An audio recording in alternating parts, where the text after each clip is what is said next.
Now we're going to talk about supply. As with demand, there is a law of supply. The law of supply says as price rises, quantity supplied rises. As price falls, quantity supplied falls. There is a direct relationship between price and quantity supplied. A higher price means that producers are more willing to produce the good.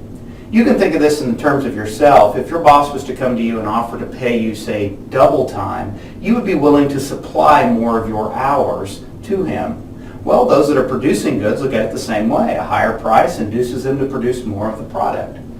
Just like with demand, there are some determinants of supply. Determinants of supply cause supply to shift either to the left or to the right.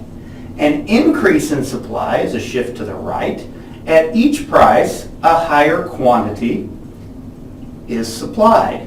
A decrease in supply shifting to the left, would mean that at each price, producers would produce less of it. There are 7 determinants of supply. The first one is the price of relevant resources, or the input costs that go into producing the product. If the price of inputs rise, supply shifts to the left, and producers want to produce less of them at each price. If the price of inputs fall, supply shifts to the right, and at each price, producers want to produce more of the product. Incidentally, the biggest resource cost for most businesses is labor. So an increase in the price of labor, supply will decrease. A decrease in the price of labor and supply will increase. Technology, this one's easy. As technology increases, supply shifts to the right.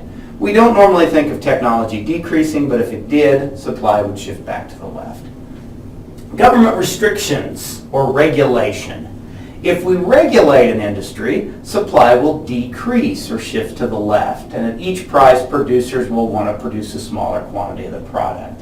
If we deregulate that industry, supply will shift to the right, and at each price, producers will want to produce a larger quantity of the good. Now, why is this? Well, regulations are costly to business, so an increase in regulation increases their costs, and at each price, they want to reduce the quantity they supplied. We get rid of those regulations, now producers want to produce more of the good. Taxes and subsidies. You're all familiar with taxes. If you increase taxes on a business, supply shifts to the left. If you decrease taxes, supply shifts to the right.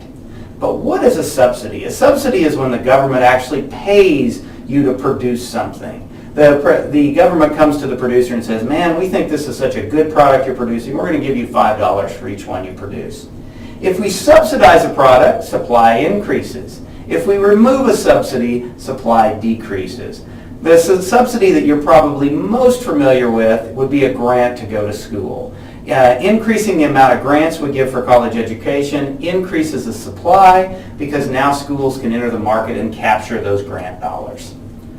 Price expectations. Just like with buyers, suppliers respond to what they expect the price of the good to do. However, their behavior is the opposite of buyers.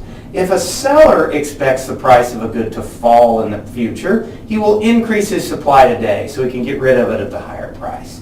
If a buyer expects the price of if a buyer, start from price expectations. Price expectations. Sellers respond to price expectations just like buyers do, but their response is the opposite. If a seller expects the price of a good to fall, he will increase his supply today so that he can sell it at the higher price. If he expects the price of the good to rise, he will restrict supply today. Supply will shift to the left so that he can wait to be able to capture the higher price in the future. Number of sellers. Number of sellers increase, supply shifts to the right. Number of sellers decrease, supply shifts back to the left. And finally, profitability of alternative pursuits. What else can I do with my firm's time, talent, and resources? Assume that a firm is producing 2 goods. If the profitability of good A rises, the supply of good B will fall. The firm will start producing more of the relatively more profitable good.